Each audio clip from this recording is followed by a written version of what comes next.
नमस्कार। आलीदेखि थालीसम्म, गोठदेखि ओठसम्म आवाज विहीनको आवाज यो हो कृषि टेलिभिजन। हामीसँग 24 घण्टा तपाईको साथमा किसानसँग सिधा कुरा अन्तर्गतको कार्यक्रम हेलो किसानमा यहाँहरूलाई हार्दिक स्वागत छ। म हुँ असीम सापकोटा।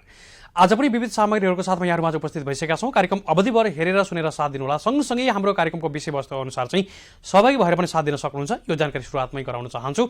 हामीले हरेक विषयहरूलाई उत्तिकै महत्त्व दिने गरेका छौँ। प्रत्यक्ष रूपमा यहाँहरूका कृषि क्षेत्रभित्र रहेका समस्या, जिज्ञासा, गुनासा, अन्यलहरू सँगसँगै चाहिँ यहाँहरूका प्रत्यक्ष सरोकार राख्ने विषयहरूलाई हामीले उत्तिकै महत्त्व दिने गरेका छौँ र त्यो विषयमा प्रवेश गरिसके पछाडि त्यसका सार समस्याहरू र त्यसको समाधान पनि त्यसै अन्तर्गतका विज्ञ मार्फत समाधान खोज्ने प्रयासमा हामी जुट्ने गर्दछौँ। आज पनि हामी सोही प्रयास स्वरूप नै यहाँहरूमा जुटेका छौँ। आज हामीले पशुपालन व्यवसायलाई थप व्यवस्थित र व्यवसाय कसरी बनाउने भन्ने खालको सन्दर्भ रहनेछ। यो महत्त्वपूर्ण विषय पनि हो।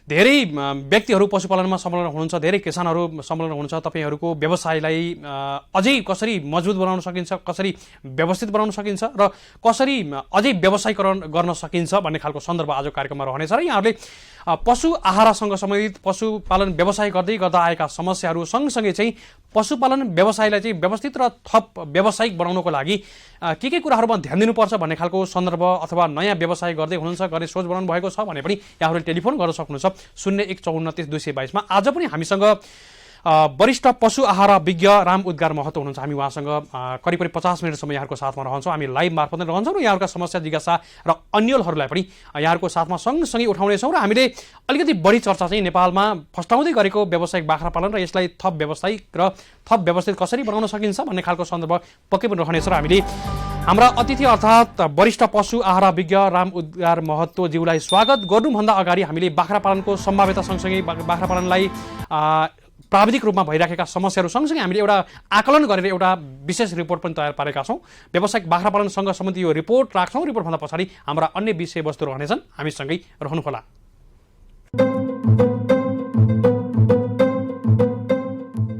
बाख्रा स्तनधारी वर्गमा पर्ने घरपालुवा जनावर हो।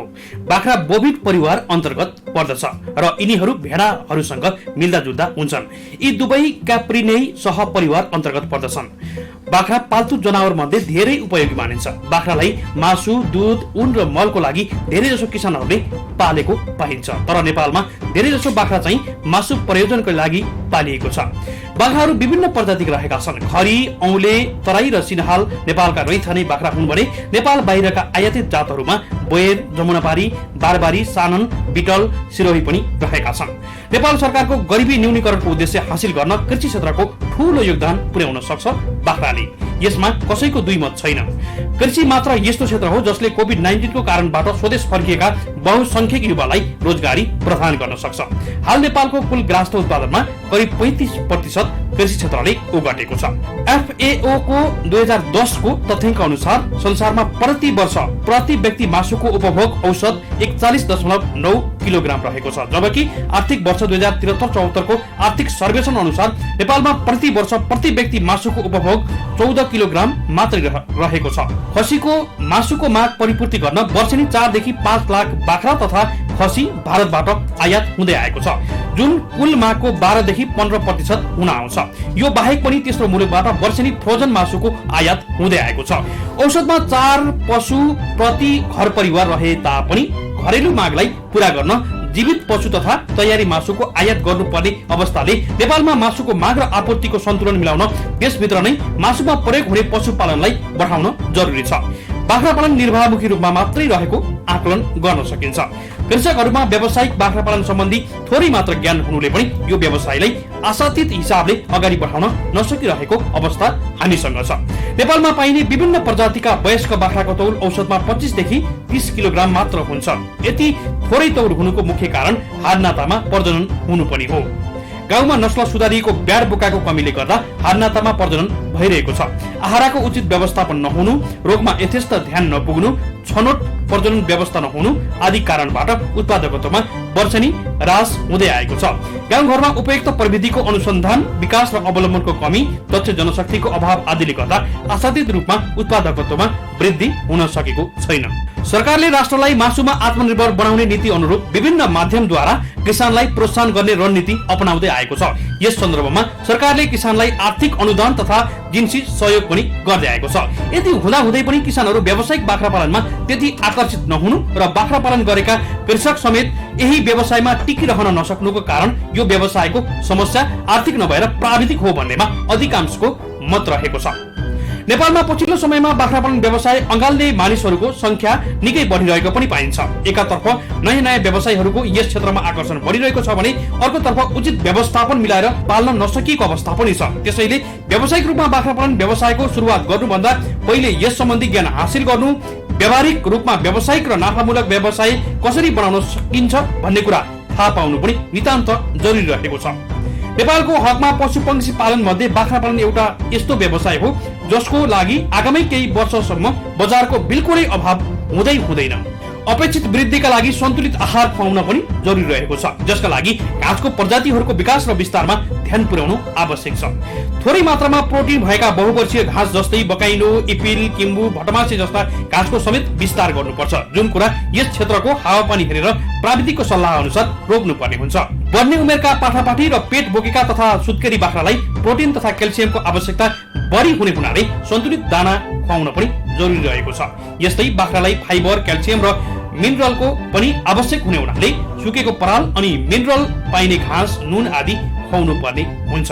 हाम्रा बारीका कान्ला र डिलहरू त्यसै खेर गइरहेको अवस्था छ। यी डिलहरूमा योजनाबद्ध रूपमा डाले घाँस र बारीमा घाँस लगाउँदा बाख्रालाई हरियो घाँस वर्षैभरि पूरा गर्न सकिन्छ। यसबाहेक छनौट प्रजनन विधि अपनाउने र हान्नाताबाट जोगाउने, रोगसँग लड्न सक्ने खोपको व्यवस्था, आन्तरिक तथा बाह्य परजीवीबाट बचाउने, उचित खोरको व्यवस्थापन, अनुसन्धानबाट विकास भएका प्रविधिहरू अवलम्बन गर्ने र बीमाको व्यवस्था गर्ने हो भने उत्पादकत्व वृद्धिमा ठूलो सहयोग पुग्न सक्छ। यसबाट सरकारले गरिबी निवारण प्रयासमा यथेष्ट सहयोग पुग्ने अपेक्षा पनि गर्न सकिन्छ। गरिबको गाई र जीवित बैंक चेकको रूपमा परिचित बाख्राले नेपाली ग्रामीण भेगका बहुसंख्यक भूमिहीन, सीमान्तकृत र साना किसानहरूको अर्थतन्त्र, जीविकोपार्जन र पारिवारिक पोषणमा बहुआयामिक भूमिका खेलेको छ।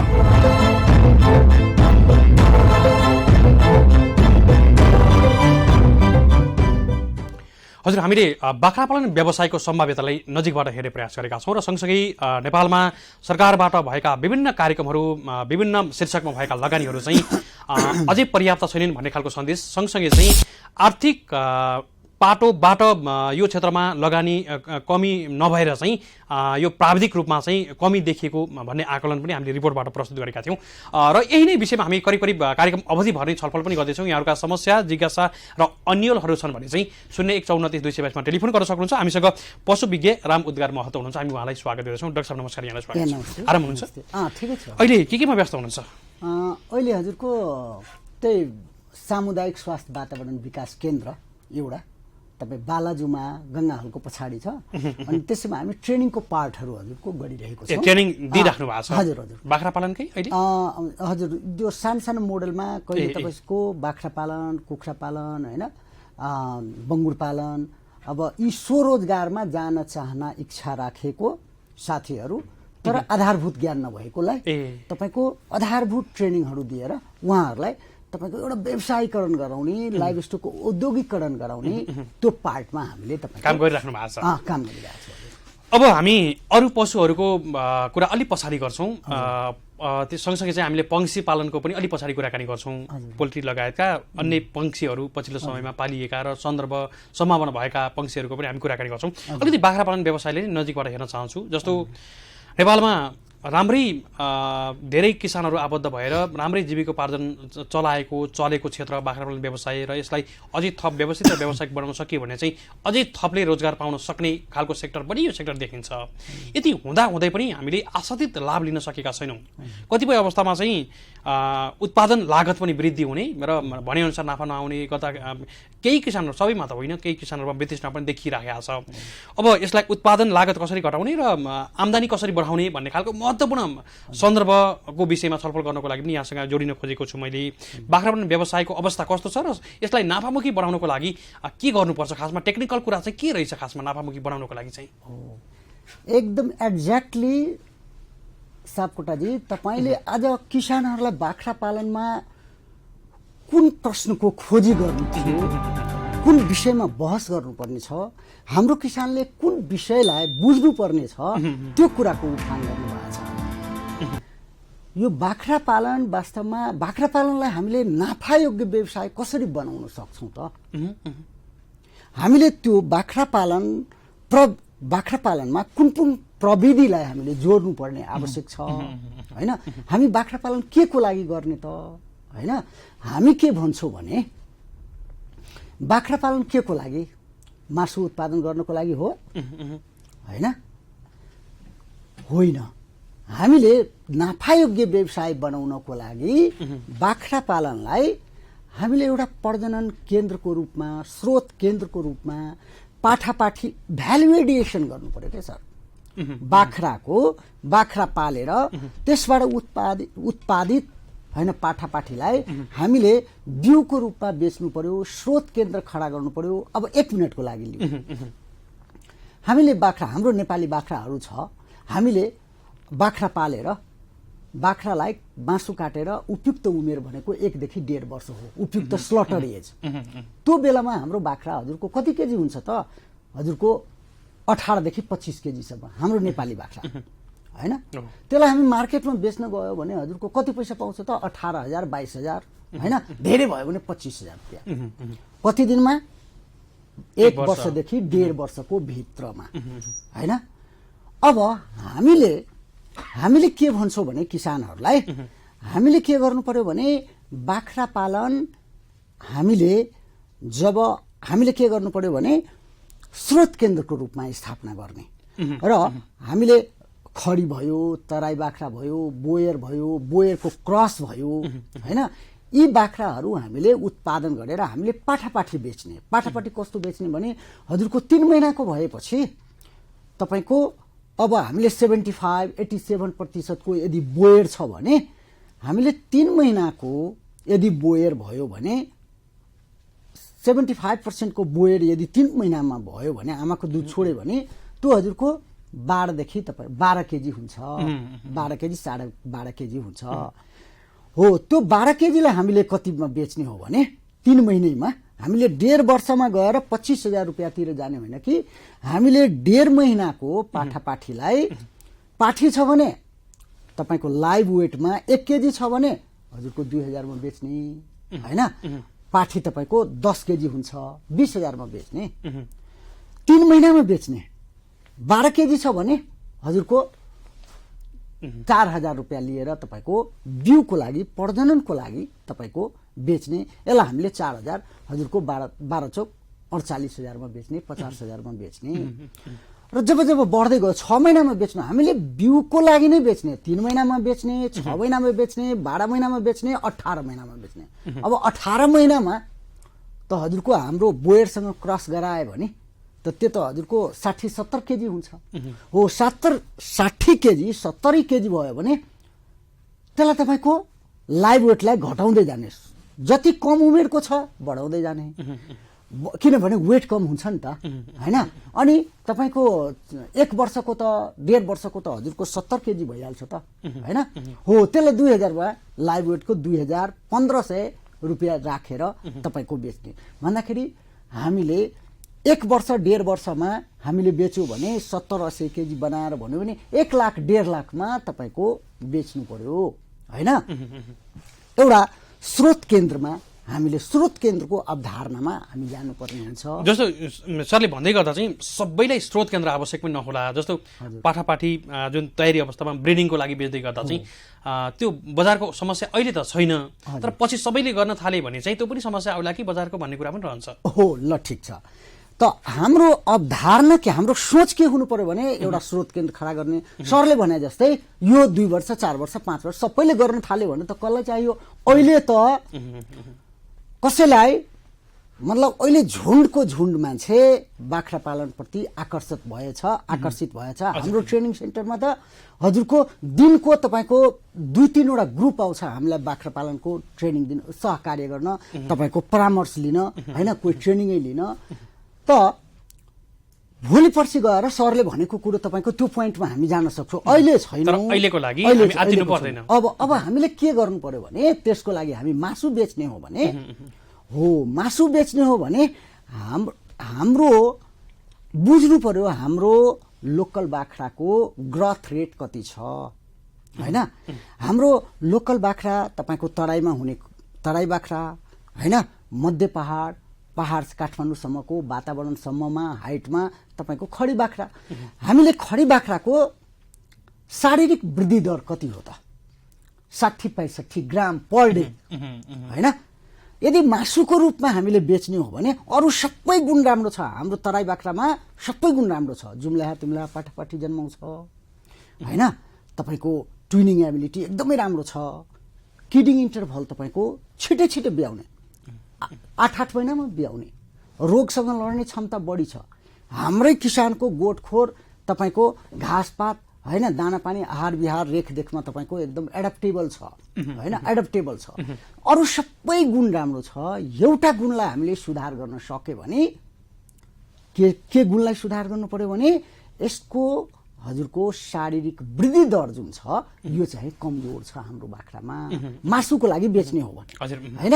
अब त्यो बेलामा हामीले के गर्नु पर्यो भने अहिले हंगामा मचाइरहेको नेपालमा तपाईको बोयर बाख्रा किन हंगामा मचाइरहेको छ भने उसको शारीरिक वृद्धि दर जुन छ बढी छ, एकदम बढी छ। प्योर ब्रिडको त शारीरिक वृद्धि दर 250 भन्छ।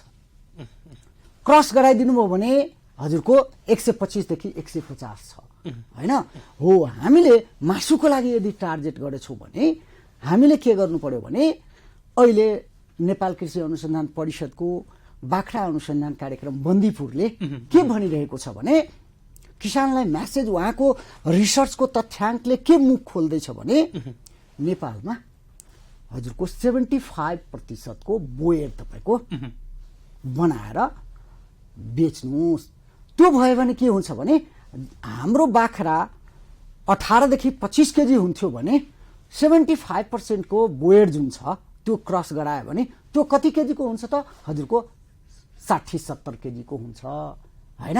भन्दाखेरि त जस्ट डबल भइगयो त। हजुरको 25 केजीको बाख्रा तपाईको 60-70 केजी भयो भन्दाखेरि मासुमै बेच्ने हो भने हजुरको के भयो भने डबल तपाईको 1-1.5 वर्षमा यसको वेट चाहिँ डबल तपाईको बनाउनु पर्यो। यसरी तपाईको मासुकै रूपमा बेच्ने हैन। तपाईको सकेसम्म हामीले कन्सेप्ट के राख्नु पर्यो भने ब्रिडिङको रूपमा हैन, तपाईको ब्रिडिङ बकको रूपमा हामीले बेच्ने हैन, एउटा बिउको रूपमा पाठी बेच्ने। बिक्री भएन भने त्यसलाई त तपाईको कहाँ गएर बेच्ने हो भने मासुमा बेच्ने हो। त्यसलाई चाहिँ क्रस ब्रिड तपाईको बोयरसँग गराउनु पर्यो। अर्को के कुरा हो भने बाख्रालाई हाम्रो किसानहरूले एकदम नजिकबाट बुझ्नुपर्छ बाख्रा पालन हैन। त्यसैले म के भन्छु भने बाख्रा पालन गर्न खोजेको साथीहरूले एउटा सानोतिनो ट्रेनिङ लिएर तपाईको हैन, के अरे टेक्निकल ट्रेनिङ, मोटिभेसनल ट्रेनिङ हैन, यी कुराहरू तपाईको बुझेर जानुपर्छ कि बाख्रा पालनलाई एकदमै नाफायोग्य बनाउन कुनै पनि अरू पनि पशुलाई 5 वटा मूल मन्त्रलाई हाम्रो किसानहरूले एकदमै स्ट्रिक्टली तपाईको हेर्नुपर्ने हुन्छ हैन। हजुर, त्यो 5 वटा बाख्रा पालनबाट बाख्रा पालनलाई एकदमै नाफायोग्य व्यवसाय बनाउन तपाईको यो मूल मन्त्र 5 वटा हामीले के भन्दैछौँ भने हामी प्राविधिक दृष्टिकोणमा एउटा त बाख्राको उत्पादनशील पहिला सबैभन्दा पहिला जातै हुनु पर्यो। जात नै बाख्राको के हुनु पर्यो भने उत्पादनशील हुनु पर्यो, मोर प्रोडक्टिभ हुनु पर्यो हैन। अब मोर प्रोडक्टिभ कसरी हुन्छ भने त्यही हाम्रो बाख्रामा बोयरलाई क्रस गराउने हो सर हैन। कति ब्लड लेभलसम्म जाने त? बन्दीपुरले के भनिरहेछ भने 75% सम्म जानुस् हैन। अब 75 सम्म जानुभयो भने एडप्टेबल हुन्छ। सर एउटा कलिग छु। हजुर नमस्कार, यहाँलाई स्वागत छ। हजुर सर नमस्कार। हजुर कहाँबाट को बोल्दै हुनुहुन्छ यति बेला? सर म बाँकेको कोलपुरदेखि। बाँकेबाट। यहाँको शुभ नाम? नारायण थारू सर। नारायण थारू। नारायणजी हेर्दै हुनुहुन्छ हामीलाई? हजुर सर हेर्दैछु। यहाँको समस्या, जिज्ञासा अथवा अन्यल चाहिँ के छ यति बेला? सर सानो त्यो बङ्गुरलाई चारो खुलाउँदा कस्तो हुन्छ सर? बङ्गुरलाई? हजुर सर दाना। बङ्गुरलाई दाना खुवाउँदा कस्तो हुन्छ भन्नुभयो हैन?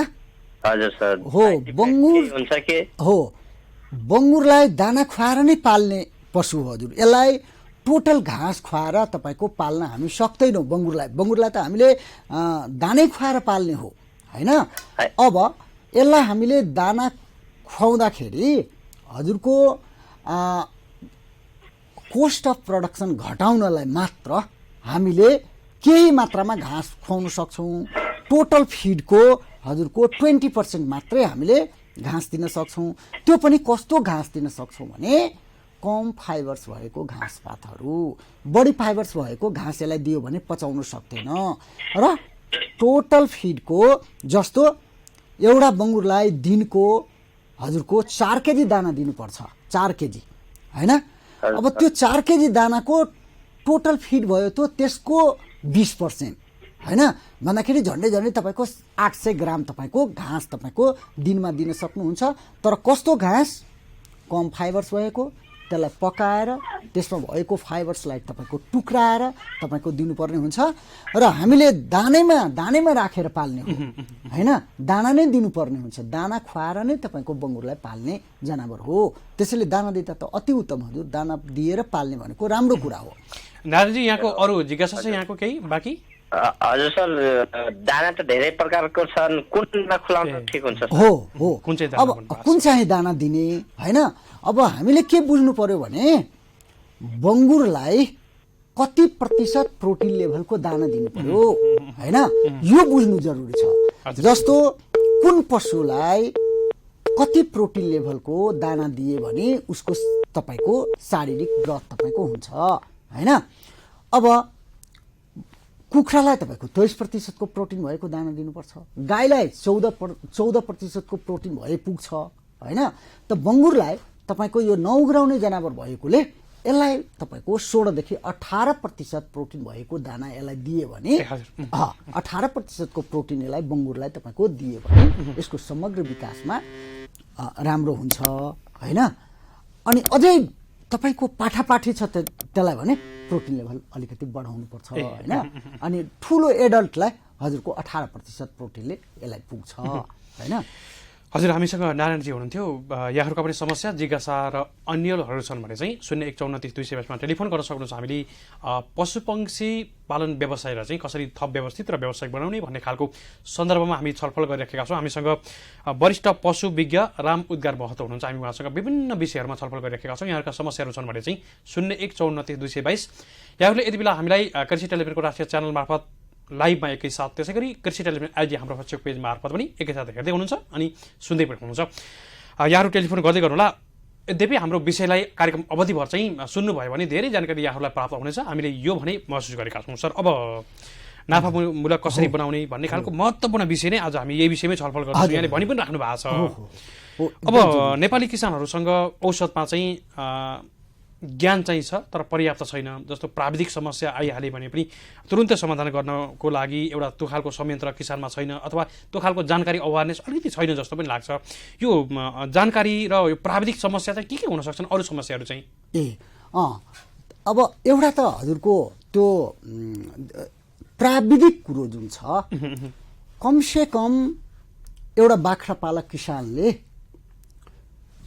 आफ्नो फार्ममा यदि बाख्रा बिराम भयो भने यो स्वस्थ बाख्रा हो कि अस्वस्थ बाख्रा हो त्यतिसम्म छुट्याउन जान्नुपर्छ कि हाम्रो बाख्रा, हाम्रो किसानहरू जुन छ, किसानलाई मात्रै नेपालको कन्टेक्स्टमा मात्रै किसान भएर हुँदैन।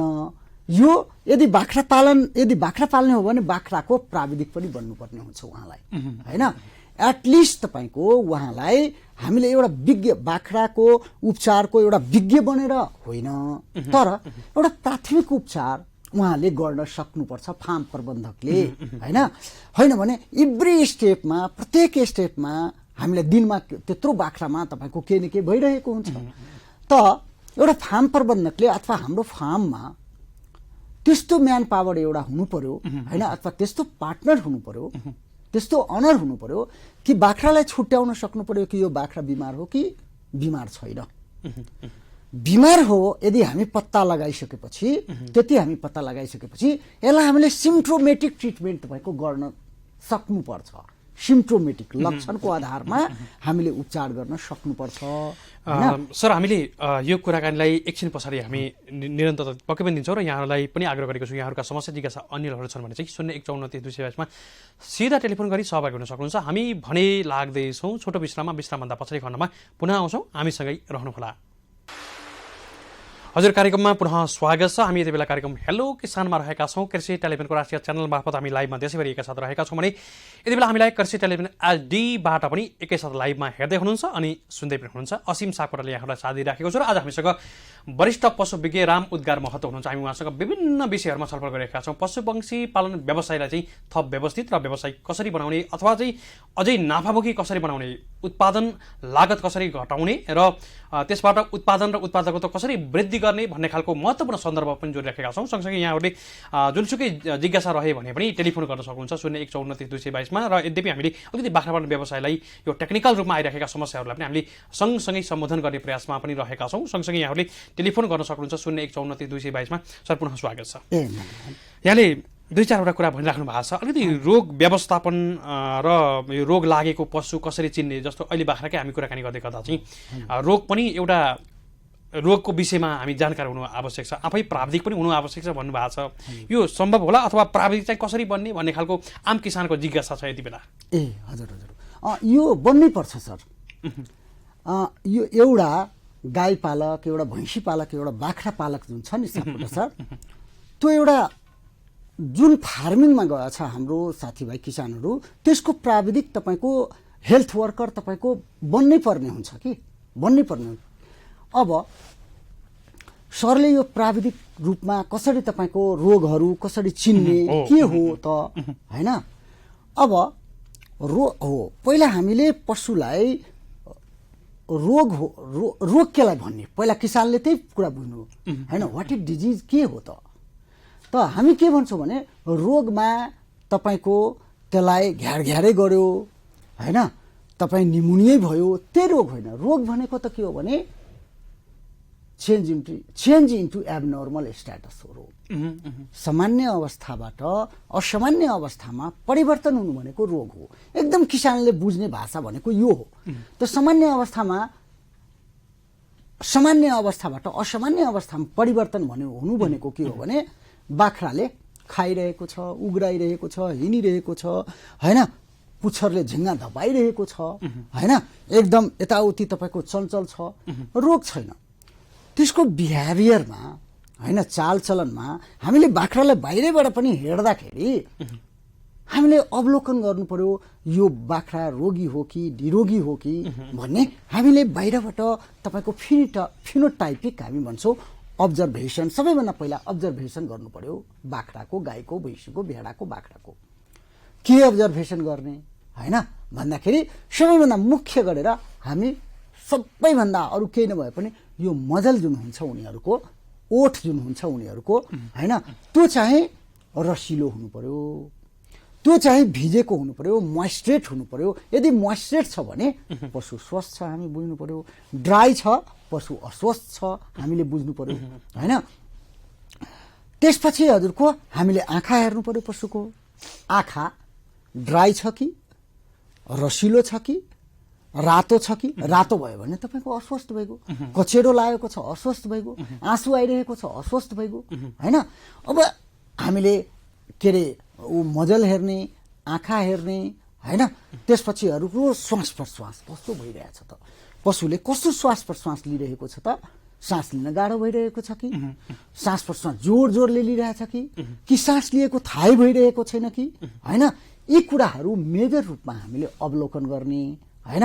त्यसपछि तपाईँको यो कुराहरू हामीले हेरिसकेपछि लिइसकेपछि हामीले हिस्ट्री टेकिङ लिनु पर्यो हैन, हिस्ट्री गर्नु पर्यो कि यो पशु आज यस्तो भयो, यसले के खाएको छ त, हिजो कहाँ गएको थियो त हैन, तपाईँको कुन चरणबाट आएको हो त।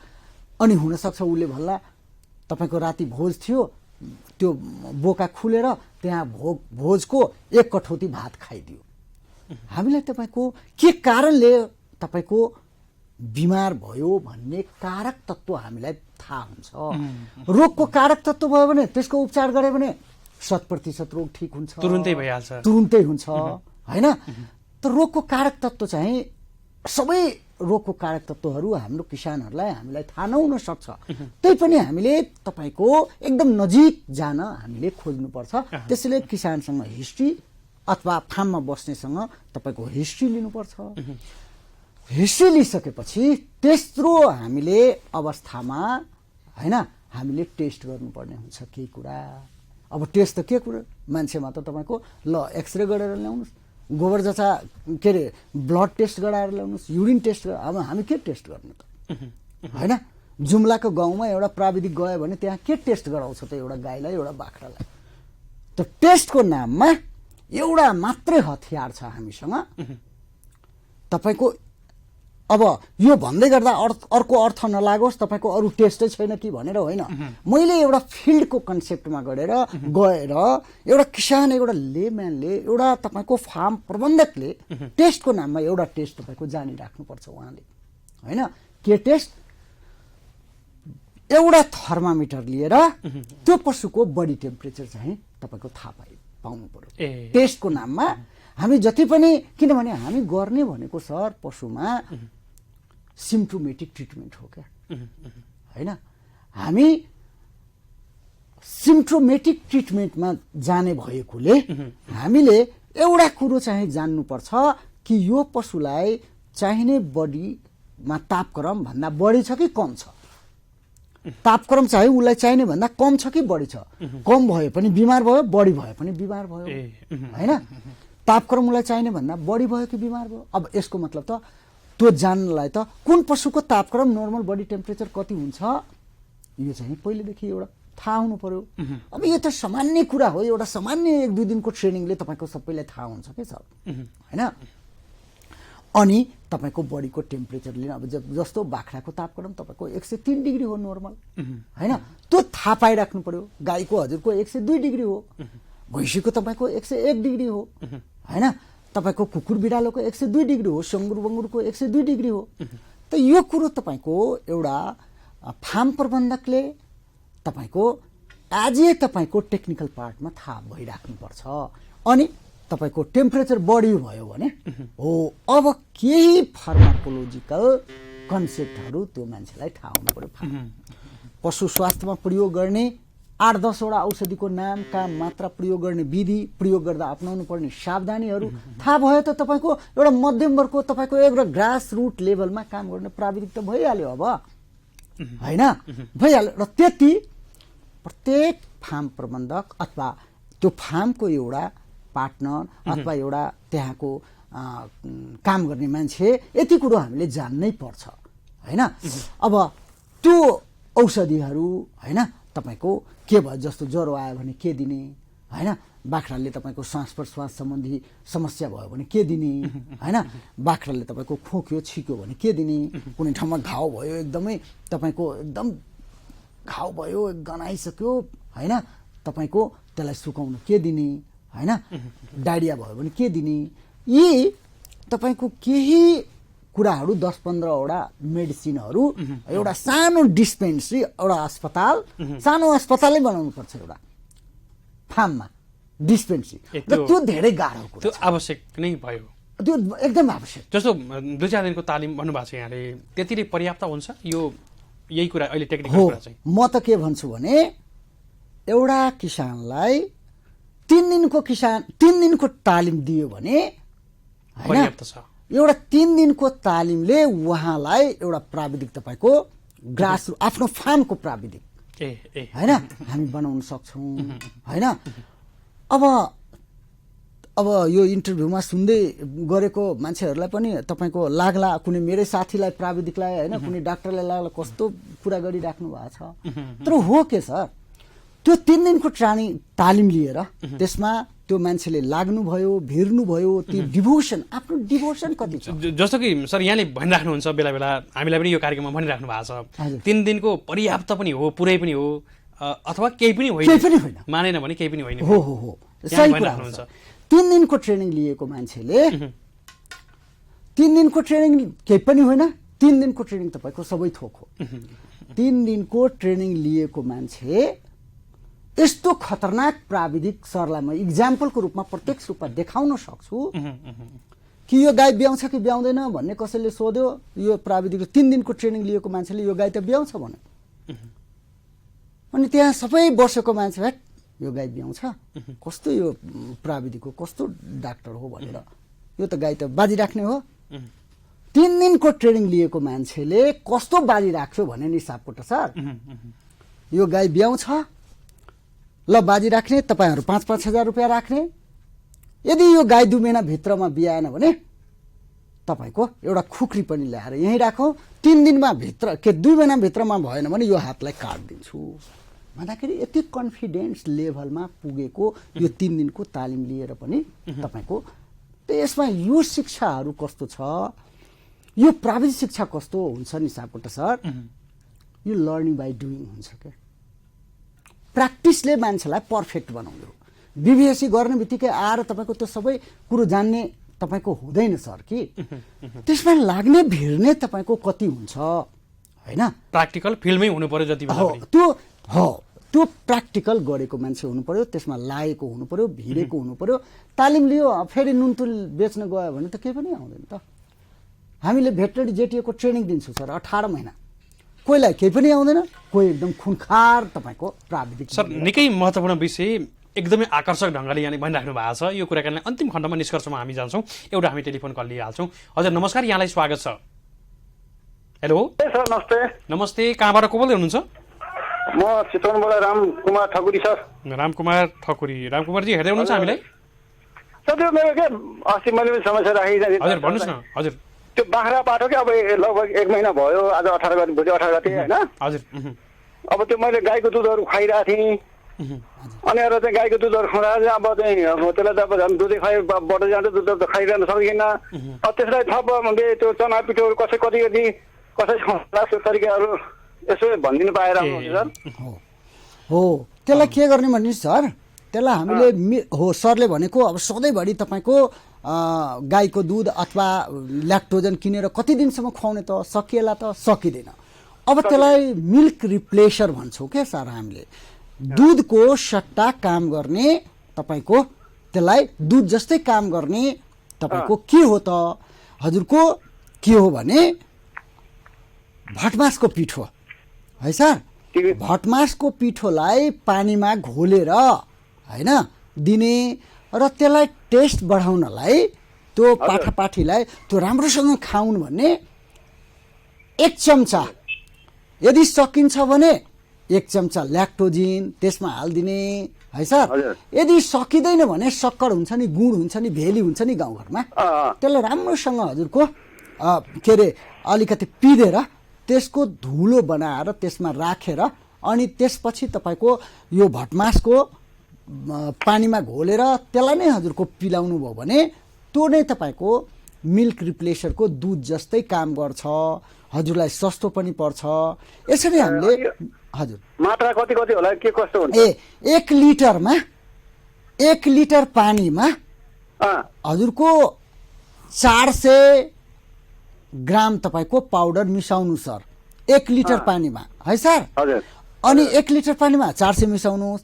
यदि सक्नुहुन्छ भने 1 चम्चा तपाईँको बजारमा पाउने हाम्रो बच्चाहरूले खान्छ नि ल्याक्टोजिन, किन त्यो राख्ने भने त्यसलाई तपाईँको एकदमै त्यो एकदमै मन पर्ने कि स्वादलाई प्लेटेबल बनाउनलाई। यदि त्यो सकिँदैन भने हजुरको त्यसमा 2 चिया चम्चा होइन 2 चिया चम्चा होइन सकिन्छ भने हजुरको 50 ग्राम है 50 ग्राम तपाईँको सक्कर भेली गुड जुन हुन्छ, चिनी होइन फेरि है सर, त्यो चाहिँ त्यसमा मिसाउने है।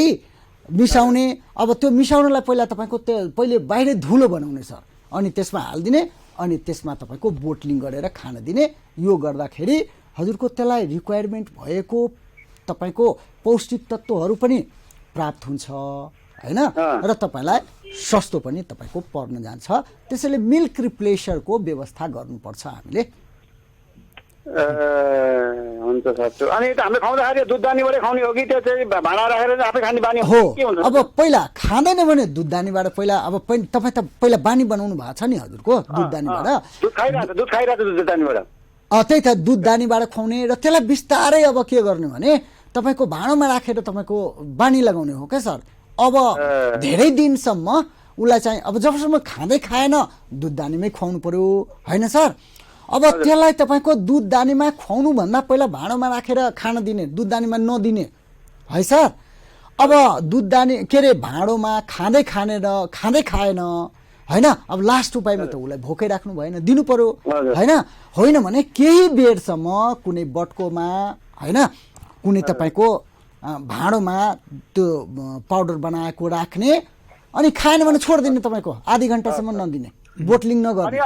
अब राम्रो छ के सर, ग्रोथ चाहिँ अब तपाईँको अहिले लगभग अब 18 गते मैले दिने पुग्दा 6 किलो 7 किलो वेट पुग्यो, चारोबाट पाटो भए पनि मैले सबै राम्रोसँग मेन्टेन गरिरहेको छु सर। ए चारो, र त्यही कारण हो सर, त्यो माउले दुध चाहिँ माउको दुधले तपाईँको त्यसलाई तपाईँको सफिसियन्ट हुन सकेन, त्यही दिनु सर, मिल्क रिप्लेसर दिनुहोस्, त्यसैले काम गर्छ। हुन्छ, अहिले यहाँलाई बिदा गर्छौँ है रामकुमारजी। ओके, रामकुमारजी हुनुहुन्छ चितवनबाट हुनुहुन्थ्यो। उहाँले पहिलाको श्रृङ्खलामा पनि जिज्ञासा राख्नु भएको थियो, सायद अहिले करिब 1 महिना पुगिसक्यो भन्नुभएको छ उहाँले। ठिक छ, यो जिज्ञासा चाहिँ अरू अन्यहरूलाई पनि काम लाग्यो, हामीले पनि यो कुरा जान्यौँ, यो राम्रो पनि भयो। अब सर हामी अन्तिम खण्डमा पनि छौँ, यो नाफामुखी कसरी बनाउने भन्ने खालको सन्दर्भ, आजको निष्कर्ष पनि यो विषय नै रहँदैछ। अरू टेक्निकल रूपमा ध्यान दिनुपर्ने कुराहरू पनि यहाँले भनिराख्नु भएको थियो अगाडि। हो, टेक्निकल रूपमा 5वटा कुरो हामी मूल मन्त्र भन्छौँ। एउटा ब्रिड राम्रो हुनु पर्यो, उत्पादनशील जात राम्रो हुनु पर्यो होइन, ब्रिड राम्रो हुनु पर्यो, र प्रजनन राम्रो भाले, राम्रो उत्पादनशील पशुलाई, बाख्रालाई उत्पादनशील भालेसँग प्रजनन गराउनु पर्यो। त्यो हामी ब्रिड एन्ड ब्रिडिङ भन्छौँ कि सर यसलाई। ब्रिड मात्रै राम्रो भयो, भुसिया कुकुरसँग तपाईँको राम्रो जर्मन सेफर कुकुरलाई भुसिया कुकुरसँग तपाईँको भाले लगाइदिनु भयो भने त्यसबाट बच्चा राम्रो आउँदैन नि त। त्यसैले पहिला त ब्रिडै राम्रो हुनु पर्यो, त ब्रिडिङ पनि राम्रो हुनु पर्यो सर। असल पोथीलाई असल भालेसँग प्रजनन गराउनु पर्यो होइन, उत्पादनशील बाख्रालाई उत्पादनशील बोकासँग प्रजनन गराउनु पर्यो, ब्रिड एन्ड ब्रिडिङ। त्यसपछि हामी गोठखोर राम्रो हुनु पर्यो होइन, गोठखोरलाई पनि तपाईँको त्यो बाख्रालाई कति स्पेस रिक्वायरमेन्ट चाहिन्छ होइन, कति स्क्वायर फिट तपाईँको त्यसलाई स्पेस चाहिन्छ, विभिन्न उमेर समूह होइन को बाख्रालाई छुट्टै छुट्टै तपाईँको स्क्वायर फिटको तपाईँको आवश्यक पर्छ। अब त्यसलाई हामीले त्यो तपाईँको गोठखोर पनि तपाईँको हामीले त्यसपछि दानापानीको राम्रो व्यवस्थापन गर्नु पर्यो होइन, 12 महिना तपाईँको उसलाई हरियो घाँसपात कोसेर अकोसे तपाईँको घाँसपात मिलाएर तपाईँको कसरी खुवाउने एउटा तपाईँको सेड्युल तयार गर्नु पर्यो होइन। त्यसपछि दानापानी घाँसपातको साथै अब त्यसलाई हामी न्युट्रिसन भन्छौँ। त्यसपछि हेल्थको पार्टलाई तपाईँको राम्रो बनाउनु पर्यो, हेल्थको पार्ट है। हेल्थको पार्ट मैले भने नि कुन बेला त्यसलाई भ्याक्सिन, रोग लागिसकेपछि उपचार गर्ने होइन, त्यो प्रिभेन्सन गर्ने, पहिले हजुरको रोग सकेसम्म रोग चाहिँ लाग्नै नदिने उपायहरू बनाउनु पर्यो होइन।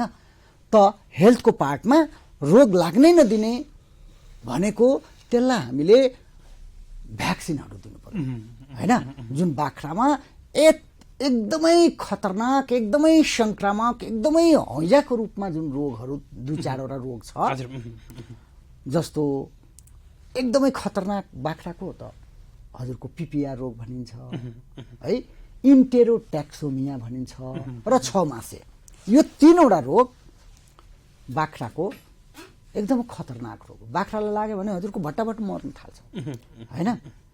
त यो तपाईँको यसलाई हामीले पहिले तपाईँको भ्याक्सिन दिने होइन, रोगै लाग्न नदिने उपाय बनाउनु पर्छ एउटा।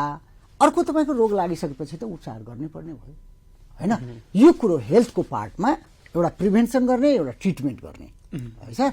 यो अनि त्यसपछि एउटा व्यवस्थापन होइन। व्यवस्थापन भनेको के हो भने नामले जुकाको औषधि कहिले खुवाउने होइन, चरणमा कति घन्टासम्म लाने होइन, तपाईँको अभाव, हरियो घाँसपातको अभाव भएको बेलामा तपाईँको के खुवाउने होइन, नामले जुकाको औषधिहरू तपाईँको कति महिनामा खुवाउने होइन, ब्रिडिङ कस्तो कहिले गराउने, कस्तो भालेसँग गराउने होइन, यी कुराहरू तपाईँको यो 5वटा मैले भने नि सर, यो 5वटा कुरोलाई हाम्रो किसानले यदि राम्रोसँग व्यवस्थापन गर्न सक्यो भने हजुरको नाफामुखी व्यवसाय बढाउन सकिन्छ। हुन्छ सर, निकै महत्त्वपूर्ण विषयमा जानकारी गराउँदै हुनुहुन्छ यहाँले। समय सकिनसकेको छ, यहाँलाई कृतज्ञ ज्ञापन गर्दै बिदा गर्न चाहन्छौँ। नमस्कार।